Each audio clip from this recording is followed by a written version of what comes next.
अचानक ही शादी की बात हुई और दोनों घरों में शादी की तैयारी शुरू हो गई थी।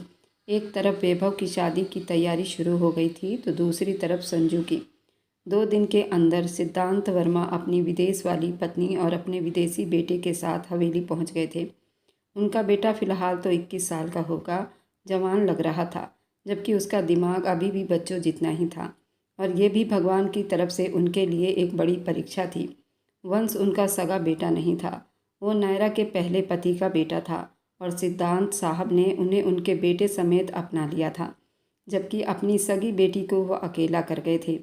सभी उनसे खुशी दिल से मिले थे, लेकिन रिधि कमरे से नहीं निकली। 2 बार अंकल ने उसे बुलाया, लेकिन वह सोती रही। मैं खुद मिलकर आता हूँ अपनी बिटिया से। सिद्धांत अपनी जगह से उठ खड़े हुए। अंकल जी, सुबह मिल लीजिए, अभी शायद वह सो रही होगी। संजू ने उन्हें रोक लिया। मेरे आने की खबर नहीं थी क्या उसे? वो मिलने तक नहीं आई। वे ना चाहते हुए भी शिकायत कर गए। सिद्धांत 20 साल होने को आए हैं और एक दिन में भी तुमने उसे पिता होने का एहसास नहीं दिया, तो तुम कैसे आज उसे एक्सेप्ट कर सकते हो कि वे तुम्हारे आने की खबर सुनकर दौड़ती चली आएगी तुम्हारे पास? थोड़ा वक्त दो, भगवान सब कुछ ठीक कर देगा। वे अपने दोस्त को थोड़ा हौसला देते उठ गए। सिद्धांत साहब का दिल बहुत बुरी तरह से दुख गया था, लेकिन वे भी जानते थे ये गुस्सा हकीकत थी जो उन्हें स्वीकार करना ही था। वह हिचकियों से रो रही थी, लेकिन वे जानती थी कि उसे अपने पिता की शक्ल तक नहीं देखनी थी। आज उसकी मेहंदी का फंक्शन था और अब तक अपने पिता से नहीं मिली थी। फिलहाल अपनी सौतेली माँ को वह देख चुकी थी और उसे वह हंसमुख लग रही थी, पर उसे अपनी माँ की जगह रख नहीं पा रही थी। वह मेहंदी के फंक्शन से फ्री होकर अपने कमरे में आ गई थी। ग्रीन लहंगे में पिंक दुपट्टा लिए वह नाजुक सी लड़की सीधा सामने वाले को घायल करने की हिम्मत रखती थी, लेकिन सामने तो संजू था जिसने अपने ऊपर गुस्से का खोल चढ़ाया हुआ था। अपनी मेहंदी के फंक्शन को नज़रअंदाज करती आज अपने जिगरी दोस्त वैभव के बारात के साथ गया हुआ था, जिसकी आज रात शादी तय हुई थी। दोनों दोस्त एक साथ ही अपनी अपनी मंगेतर को लाने वाले थे। संजू, तुम अपनी पत्नी को भी ले आते, वैभव ने उसे छेड़ा। अभी बनी नहीं है, जब बन जाएगी तो ले आऊँगा। वह हमेशा ऐसे ही एकदम सीधी सादी जवाब देता था। दिल को भा गई थी। आखिर वे थोड़ा सा शर्माए अंदाज में बोला तो संजू ने उसे घूर कर देखा। आपका हो गया ना मिस्टर? कहाँ तो 2 साल के बाद शादी होनी थी और कहाँ 1 महीने के अंदर अंदर शादी कर रहे हो। छुपे रुस्तम हो। संजू ने भी खूब उसे धोया। बस यार, इस दिल की सुनी है।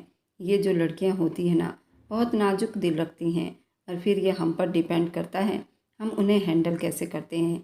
हैंडल? संजू ने हैंडल पर जोर देते आईब्रो उचकाई। मैं तो सीधा करके रख दूंगा। वह सर झटक कर बोला, तुम बहुत बड़ा जुर्म करोगे अपने साथ। वैभव एकदम गुस्से से बोला, औरत मर्द दोनों एक दूसरे के जीवन साथी होते हैं ना कि एक दूसरे के गुलाम होते हैं। उसे सीधा करोगे तो वह टूट जाएगी। वह जैसी है उसे वैसे ही हैंडल करो, यही अच्छे आदमी की निशानी है। अपनी पत्नी को तोड़ना नहीं, समेटना सीखो। मेरा विश्वास करो, जो मैं गुस्से में नहीं करवा सका वो मैंने मोहब्बत में सब कुछ करवा लिया। अब वही करती है जो मैं चाहता हूँ, और अब मेरी शादी होने के बाद वह मेरे पास आएगी तो पूरे अपने रंग में रंग लूँगा।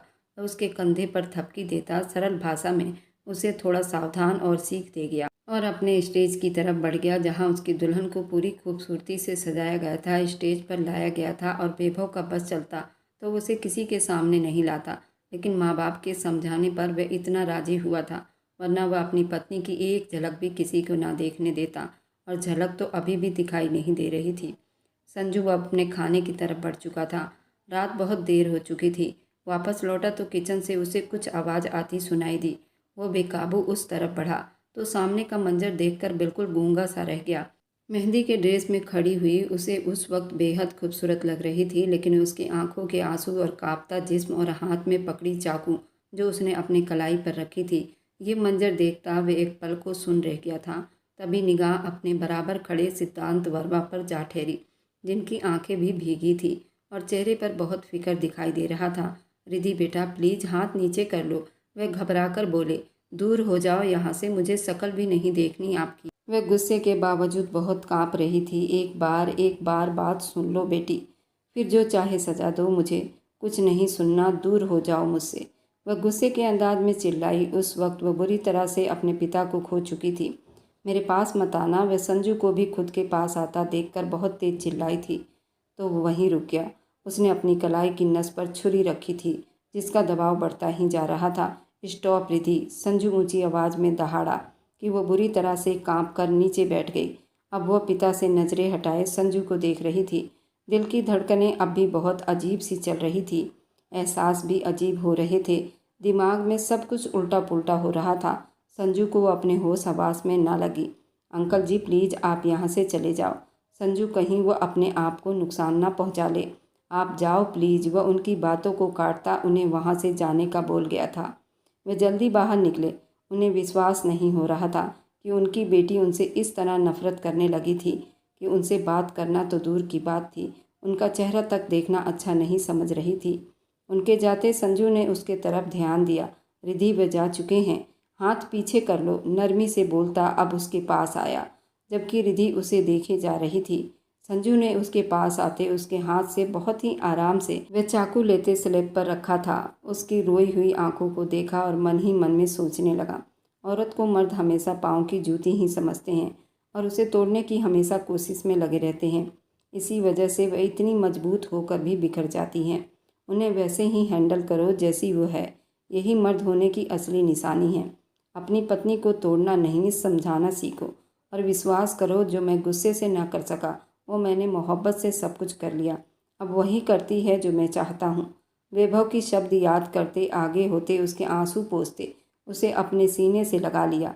उस पल रिधि को उसकी ही बाहों की ज़रूरत थी और वह उसके सीने से जा लगी। वह हिचकियों से रो रही थी। संजू ने उसे अपने सीने में जोर से भींचे रखा। उन पलों में वह अपने दिल में उस लड़की के लिए नफ़रत ख़त्म होता महसूस कर रहा था। उसका दर्द आज वह अपने दिल पर महसूस कर रहा था। सच में उस वक्त वह अपने अधिकार की बात कर रही थी। वह 20 सालों में वह जिस तरह पल पल अपने पिता के लिए तड़पती थी, आज उसका एहसास संजू को भी हो रहा था और फिर उसकी कड़वी बातें भी सुनता रहा। आज संजू ने पहली बार नरमी से और प्यार से उसके तरफ कदम बढ़ाया तो वह उसके तरफ भागती चली आई। हाँ, वह उसके सीने से जा लगी। वह अपना सारा गम भुला चुकी थी। सच में मेरे दोस्त वैभव ने सच ही तो कहा था, पत्नी हमेशा कमज़ोर ही होती हैं, बस उसे हैंडल करना होता है। वह जरा सा झुकता उसे अपनी गोद में भर गया। वह एकदम रोनी सी बोलती उसके सीने से सर उठाकर उसे देखने लगी। जो उसे ही देखे जा रहा था वह बहुत ही चुप से उसे अपने कमरे में ले जाता बिस्तर पर लिटा गया और खुद जरा सा उसके ऊपर झुकता बोला, तुम ठीक हो ना? उसके शब्दों में फिक्र दिखाई दे रही थी। आसपास देखती थोड़ा घबरा गई। मुझे अपने कमरे में जाना है, वह उठते हुए बोली। अब आ गए आपके होश हवास वापस? संजू का शब्द भी अब की बार थोड़ा गंभीर हुआ था। कुछ देर पहले वाली रिधि अब कहीं खो गई थी। वह झटके से उठी थी। संजू ने वापस उसे झटके से पीछे खींचा और तकिए पर गिरा दिया। वह बिल्कुल सुन्न हो गई। क्या सोचकर ऐसी हरकतों को सरअंजाम देने जा रही थी, बोलो? वह उस पर झुकता उसके चेहरे पर अपनी गर्म सांसों को छोड़ रहा था। क्या किया है मैंने? वह गहरी सांस भरते मासूमियत से बोली। क्या किया तुमने? और किचन में खड़े होकर क्या कर रही थी? क्यों खेल रही थी छुरी से? वह उसके कमर में हाथ डाले उस पल को कोसता उसे अपने सीने से लगा लिया। रिधि तो सांस ही गले में अटका था। वह संजू से अब सब कुछ रिएक्ट कर सकती थी लेकिन ये नज़दीकी नहीं। छोड़िए मुझे, वह तड़पी थी। ऐसे ही छोड़ दूँ? अब तो सब कुछ मेरे नाम लिखवा चुकी हो तुम। अधिकार है अब मेरा तुम पर। अब मैं पूरा अधिकार रखता हूँ। कल ही तो हमारी शादी है। और ज़्यादा उसकी धड़कनों को अपने सीने से मसल रहा था जबकि अब गुस्सा भी उस पर कर रहा था। जो हरकत आज उसने की थी वह तो संजू के कभी दिमाग में भी नहीं थी और दोबारा वह ऐसी हरकत ना करे इसके लिए उसे थोड़ा पटरी से भी तो उतारना पड़ता। वह जो आज उतार चुका था। रिधि उसके सीने पर हथेलियाँ जमाए गहरी सांस भरती कांपने लगी। उसके कमर पर हाथ की उंगलियों को धंसाते हुए उसे तकलीफ से मिलवा रहा था। मुझे दर्द हो रही है, प्लीज़ मत करो ऐसा। वह तड़प कर रोते हुए बोली, ये दर्द बर्दाश्त नहीं हो रहा तो अगर यहाँ वहाँ कट लगाने बैठी थी वह दर्द कैसे बर्दाश्त कर लेती? वह गुस्से से उसकी कलाई थामे बोला, मुझे उनकी शक्ल नहीं देखनी। नफ़रत करती हूँ मैं उनसे। वो मेरे पास भी ना आए। उनकी वजह से मैंने सारी ज़िंदगी अपने को अनाथ समझा। वह मुझे भूल गए पैदा करके, जैसे मैं कोई नाजायज़ थी या उनकी कोई भूल थी। वह बोलती जा रही थी और संजू अब की बार बुत बने ये सब सुन रहा था। मैं उनके लिए कोई मायने नहीं रखती थी। मुझे भी उनकी कोई चाहत नहीं है। उन्हें बता दीजिए, वह चिल्ला रही थी। संजू का गिरेबान थामे हिचकियों से रोती चली जा रही थी। संजू ने उसे रोने दिया, बोलने दिया, ताकि वह अपना सारा गुस्सा निकाल ले। नफ़रत से बढ़कर भी अगर कोई जज्बा है तो मुझे उनसे है। वो मेरे सामने जब भी आएंगे तो मैं खुद को मिटा दूंगी। मुझे उनकी शक्ल भी नहीं देखनी। संजू, वह अपना सर फिर से उसके सीने से लगाती हिचकियाँ भरकर रो रही थी। संजू ने उसका सर तकिए पर रखा तो वह करवट बदल गई। संजू खुद ही उसके पास बेड पर बैठा, बेड से टेक लगाए उसकी कमर के करीब हाथ करता, उसे अपनी तरफ मोड़ता, अपनी गोद में बिठा गया। वह धड़कते दिल से उसे देखने लगी। अब जो भी है तुम्हारा उनसे खून का रिश्ता है रिधि, इस रिश्ते का लिहाज करो। कौन सा रिश्ता? वह उसकी बात काटती बोली, मेरा बस चले तो मैं अपने जिस्म का खून एक एक बूंद निकाल कर फेंक दूँ, फिर मुझे उनके नाम से बुलाया न जाए। उनका नाम मेरे लिए सिर्फ एक गाली है। संजू ने गुस्से से उसकी बात पर दहाड़ा कि वह बिल्कुल डर कर उसके सीने में मुँह छुपा गई। वह तो पहले ही इतना गुस्से वाला था। उस आदमी ने बड़ी मुश्किलों से अपने ऊपर कंट्रोल किया था। जब तक तुम नहीं चाहोगी तुम्हारे सामने नहीं आएंगे, ना कोई बात करेंगे, ये मेरा वादा है तुमसे। वह अब की बार नरमी से बोला, तुम भी वादा करो आज के बाद ऐसी फालतू हरकतें नहीं करोगी। विश्वास करो रिधि, अब अगर तुमने दोबारा ऐसा कुछ भी किया तो भगवान की कसम वही छुरी लेकर तुम्हारे हाथों की नस नहीं, तुम्हारी गर्दन की नसें काटूंगा। वो उसके गर्दन के नीचे अंगूठा दबाते उसको डरा कर बोला। वह सच में ही डर गई थी। उसका चेहरा अपने सीने के बाहर निकालता, वह उसके चेहरे पर अपनी गर्म सांसों को छोड़ता, आंखें मीच गया था। मैं बहुत ही गुस्से वाला हूँ रिधि। नफ़रत तो टूट के की थी, पर अब मुझे मजबूर न करना कि मैं मोहब्बत करने लग जाऊँ तुमसे। अगर मोहब्बत कर बैठा तो मेरा जुनून तुम्हें ही सहना पड़ेगा। वह आंखें मीचे अब प्यार की चाहत में बोल रहा था, जबकि उसके होठों का हल्का सा दबाव अपने होठों पर महसूस करती काँप कर रह गई थी। मैं तो आपके टुकड़ों पर पलने वाली एक गरीब लड़की हूँ ना, फिर ऐसी लड़की से मोहब्बत आपको कभी नहीं होगी। वह भी आंखों में आंखें डालकर आज उससे अपनी शिकायत कर बैठी थी। संजू के जुनून को हवा दे रही थी।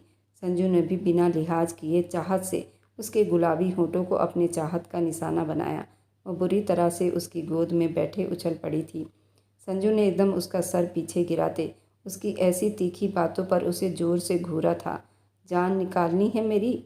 वह उसे अपने नज़दीक करता बोला। आप क्या कर रहे हैं ये सब? वह हकलाते हुए बोली, वही जो कल करना है। वो बेड से टेक लगाते उसे अपने सीने में गिरा गया।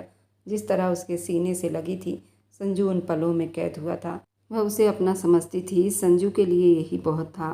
कल हमने क्या करना है? जब बीच में नफ़रत हो तो नज़दीकियाँ नहीं बढ़ाते। ये बोलते संजू के तकलीफ़ को वह दुगनी कर गई। वह उसकी बातें सुनकर उसे अब शर्माने पर मजबूर कर रही थी। उसने कहा, नफ़रत है हमारे बीच?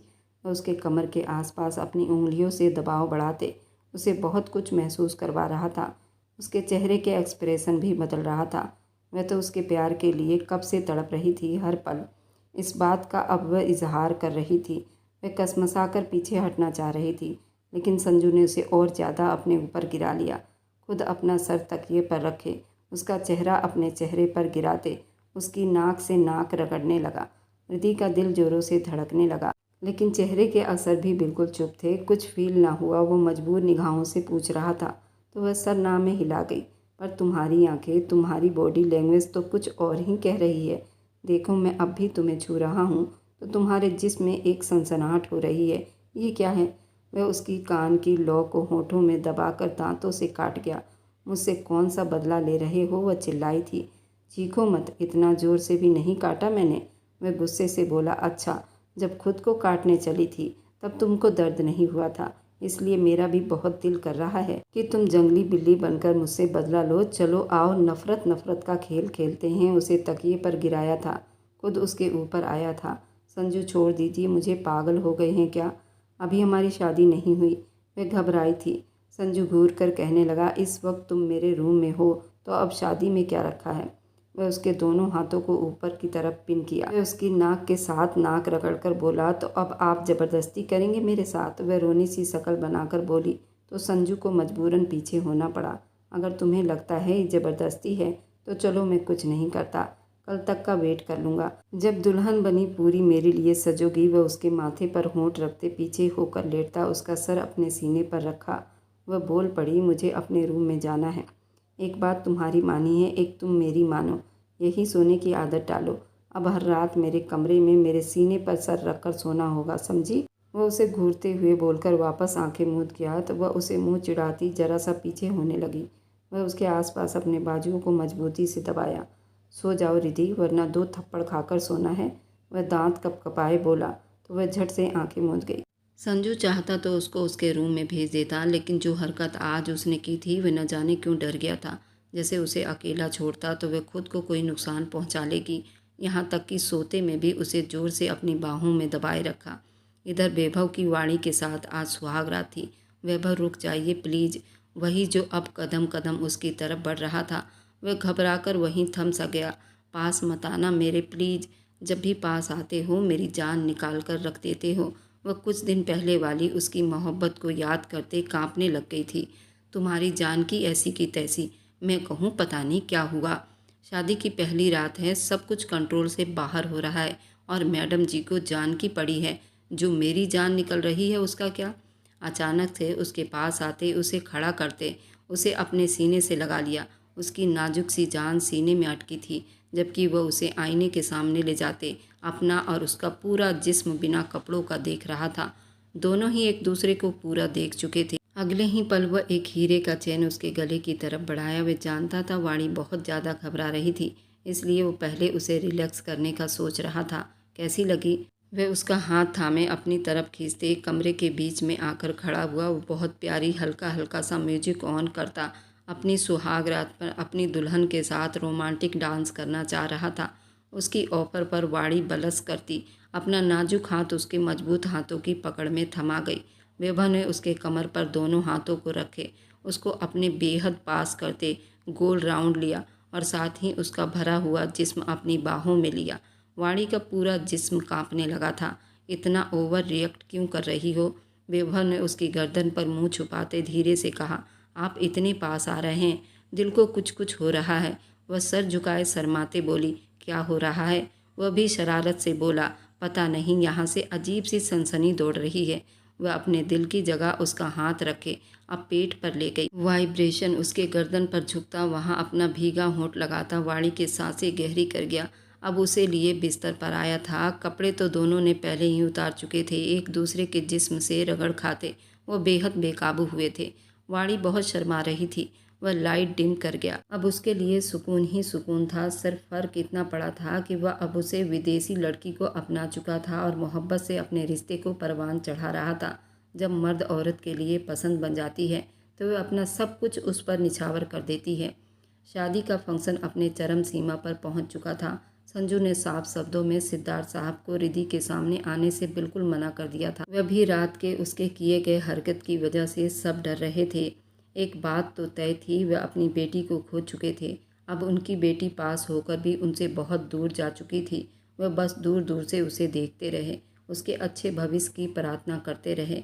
सब कामों से फ्री होता वह अपने कमरे की तरफ बढ़ रहा था, जहां आज वह उसके लिए खुद को सजाकर बैठी थी। संजू का हाथ बेकाबू दिल पर जा ठहरा था। क्या सच में मैं उसे आज अपना अधिकार लूँगा और वह क्या दिल से मुझे। उफ, वह उस एक सवाल ने संजू के कदम वहीं रोक दिए थे। अभी वह कुछ और सोचता कि उसके मोबाइल पर वैभव की कॉल आने लगी। वैभव के बजाय किसी लड़की की आवाज़ सुनता वो बुरी तरह से चौंका और जो खबर उसे सुनने को मिली संजू के पैरों तले से ज़मीन खिसका दी।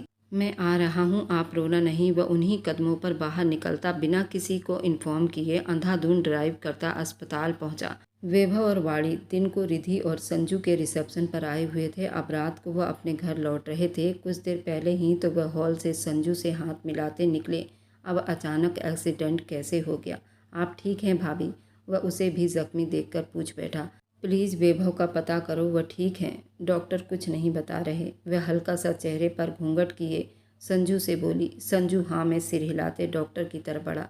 कुछ ही देर में वैभव खतरे से बाहर की खबर मिलते संजू और वाणी ने भगवान का धन्यवाद किया, अपने घर पर इन्फॉर्म किया। बहुत ज़्यादा घबराई हुई थी। मोबाइल पर सबसे ऊपर आपका नंबर मिला तो आपको मिलाया था। अब बिल्कुल फ़िक्र मत करो, मैं सब देख लूँगा। आप जाकर अपना ट्रीटमेंट करवाओ। आपको भी चोट आई है। वह उसे लेडी डॉक्टर के पास भेजता खुद वैभव के घर इन्फॉर्म करने लगा। कुछ ही देर में उसका छोटा भाई वहां पहुंच गया था। उन्होंने आते ही सब संभाल लिया था और संजू का धन्यवाद किया, उसे वापस घर भेजा। वे जानते थे आज उसकी शादी थी और वे अपनी नई नवेली पत्नी को छोड़कर यहाँ हॉस्पिटल में बैठा था। वैभव बेहोशी में था, इसलिए फ़िलहाल किसी को उससे मिलने की परमिशन नहीं दी गई थी। इसलिए वह सब तरफ से तसल्ली करते वापस के लिए निकला। जैसे ही वह हवेली में दाखिल हुआ तो उसे अच्छा खासा शोर सुनाई दिया, जो उसके अपने कमरे से ही आ रही थी। वहाँ भागा तो अंदर का मंजर देखते वह दरवाजे पर ही सुन खड़ा रह गया। सामने उसकी पत्नी के दुपट्टे को खींचे वह पागल खड़ा था। ये मेरी दुल्हन है, मुझे दे दो। वह रिधि का दुपट्टा खींचते बोला। 1 मिनट आंखें मीचे संजू ने खुद को काबू करना चाहा, वरना उसे खुद के गुस्से से बहुत डर लग रहा था। अगले पल वह आगे बढ़ता वंश के पेट में एक जोरदार घूसा मार गया कि वह बुरी तरह से तड़प उठा था। रिधि की भी चीख निकल गई थी। सभी अचानक वहां इकट्ठे हो गए। मार दिया मेरे बच्चे को, नायरा की दर्द भरी आवाज़ पर सभी ने नायरा को देखा और संजू तो बिना किसी को देखे उसको पीटता चला गया, उसके चेहरे पर मारने लगा। उसका हाथ बड़ी मुश्किल से थमे। पराग साहब ने रोक दिया। क्या कर रहे हो बेटे? वह मर जाएगा तो मर जाए। संजू बड़ी गुस्से से बोला। उसकी हिम्मत कैसे हुई मेरी पत्नी के साथ बदतमीजी करने की? वह खुद को छुड़ाता आगे बढ़ने लगा। फिर से सिद्धांत और पराग साहब ने दोनों ने उसे बड़ी मुश्किल से रोका था। बेटा, उसकी दिमागी हालत ठीक नहीं, छोड़ दो उसे। मैं उसकी तरफ से तुमसे माफ़ी मांगता हूँ। दिमागी हालत तो मैं ठीक कर दूंगा इसका। ये इसलिए तो अभी तक यहाँ जिंदा खड़ा है। सोचो, मैंने जब अपने दोस्त की पत्नी का किसी को सिर्फ दुपट्टा खींचते देखा तो उसे आदमी की कई हड्डियों को चकनाचूर कर दिया था। ये तो मेरी अपनी पत्नी है। उसके साथ कुछ भी गलत करने की कोशिश की तो जान से मार दूंगा। वह बहुत गुस्से में बोला था। नायरा को और वंश को निकाल कर बाहर ले गए। सिद्धांत साहब और पराग साहब ने दोनों ने उसके आगे हाथ जोड़कर कहा, इसे छोड़ दो। सिद्धार्थ वर्मा ने कहा, हम कल ही वापस जा रहे हैं, हो सके तो हमें माफ़ कर देना। बस सर झुकाए रोते हुए बोले। वह बाहर निकल गए। जिज्ञासा देवी ने रिधि को अपने सीने से लगा लिया। वह रो रही थी। तुम दोनों आराम करो बेटा। रिधि काफ़ी डर गई है। जिज्ञासा देवी उसको थपकी देते पति के साथ बाहर निकल गए। उनके जाते ही संजू ने दरवाज़ा लॉक लगाते रिधि के पास आते उसे खींचकर अपने सीने में लगा लिया तो वह एकदम उससे चिपक गई। छोड़िए मुझे। अभी क्यों आए हो? जाइए जहाँ गए थे। मेरी बिल्कुल परवाह नहीं तुम्हें। मैं इसी लायक हूँ। वह खुद को छुड़ाने लगी। मैं आपसे बहुत नाराज़ हूँ। उससे बार बार दूर हो रही थी। फिर आखिरकार रोने लगी। अब रोना बंद करोगी? नहीं करूँगी। आपको मेरी कोई परवाह नहीं है। मैं मर जाऊँ या जीऊँ। वो बहुत रो रही थी। संजू ने उसके होंठों को अपने होंठों में लेते उसको ज़मीन से थोड़ा ऊंचा करते गोल गोल घुमाते अपने अंदर की सारी भड़ास उस पर उतारता चला गया। वह गिरने के डर से उसको जकड़ गई।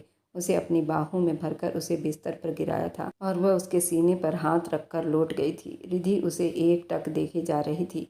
उसकी आवाज़ बहुत ही प्यारी थी। इतनी जल्दी वो मान गई थी। अभी तो सारी ज़िंदगी बाकी है। ऐसे बात बात पर मैंने तुम्हें मनाया करूँगा तो कैसे कटेगी ये ज़िंदगी जान? आज उसके रंग रूप ही निराले थे, जिस पर रिधि बार बार शर्माते सर झुका रही थी। पीछे होने लगी। संजू ने उसकी ये कोशिश नाकाम बना दी। आज दूर नहीं जा सकती। आज सिर्फ नज़दीकियाँ बढ़ेगी। वह उसके गर्दन पर चेहरा छुपाए बड़ी चाहत भरी शब्दों से बोला। वह एकदम पीछे होता छींक मार गया। तुमने कौन सी परफ्यूम लगाई है? वह उसे एक तरफ करता पीछे हटा और फिर से झुकने लगा। क्यों, तुम्हें ये परफ्यूम पसंद नहीं आया? फिर से झुकने लगा कि बार बार छींक कर परेशान हो गया था। मुझे इस परफ्यूम से बहुत एलर्जी है। जाओ अभी नहा कर आओ। वह जैसे ही बाथरूम में घुसी, उसने दरवाजे को लॉक नहीं लगाया था। संजू ने मन में बहुत शरारत फूटा और वह उसके बाथरूम में ही घुस गया और रिद्धि को उसने वहीं पर दबा लिया। रिद्धि भी उसके प्यार के लिए कब से तड़प रही थी। वह भी उस बाथरूम में उसके साथ खुलकर एंजॉय कर रही थी। बाथरूम से सिर्फ सिसकियाँ और आहों की आवाज़ गूंज रही थी और दोनों न जाने कितने राउंड ले चुके थे। रिधि अब हार मान गई तो कहने लगी, कुछ बिस्तर के लिए भी रहने दो। रिधि को बिना कपड़ों के लिए बिस्तर पर आया और मोहब्बत के समंदर में गोते लगाते लगाते कब सुबह हुई उन्हें पता ही नहीं चला। सिद्धांत साहब बिना बेटी से माफ़ी मांगे वापस जा चुके थे। उनकी पत्नी यहाँ नहीं रहना चाहती थी। अब बेटे का जो हाल संजू ने बनाया था, उसके बाद अब वह बहुत डरा हुआ था। वैभव भी अब होश में आ गया था और शाम तक उसे डिस्चार्जिंग भी मिल गई थी। सभी अब उसके घर इकट्ठा हुए थे। वाणी का रो रो कर तो बुरा हाल था। वैभव ने सबके जाने के बाद अपनी वाणी को अपने सीने से लगाया। वह मासूम तो उसकी चोटों पर ही रो पड़ी थी। वैभव ने उसकी नाक के टिप पर अपने होंठ रखा। वह सच में बहुत नाजुक औरत थी। नाजुक दिल वाली औरत ही अपनी पत्नी को यूँ मुस्कुराता देख वह बिल्कुल उसके सीने से चिपक गया था। तो कैसी लगी वैभव और वाणी की प्रेम कहानी? इधर संजू और रिधि की प्रेम कहानी। इन दोनों में से सबसे बेस्ट प्रेम कहानी किसकी लगी कमेंट में ज़रूर बताइएगा। और मेरी वीडियो आप लोग जहाँ कहीं से भी देखते हैं कमेंट में अपने शहर और राज्य का नाम ज़रूर बताएं। मुझे आप लोगों के कमेंट पढ़ने में बहुत आनंद आता है और उन सभी का मैं बहुत बहुत धन्यवाद करना चाहती हूँ जो लोग मेरी वीडियो को देखते हैं, लाइक करते हैं और शेयर करते हैं। अगर आपको आज की कहानी पसंद आई है तो वीडियो को ज़रूर लाइक कीजिएगा और अपने दोस्तों के साथ शेयर भी कीजिएगा। और हाँ, अगर आपने अभी तक हमारे चैनल को सब्सक्राइब नहीं किया है तो ज़रूर सब्सक्राइब कर लें। मिलते हैं हम अपनी कल की एक और नई दिलचस्प कहानी के साथ। मुझ पर सदा अपना प्यार और स्नेह बनाए रखें। सभी को मेरा प्यार भरा नमस्कार। दोस्तों खुश रहें, स्वस्थ रहें, मस्त रहें।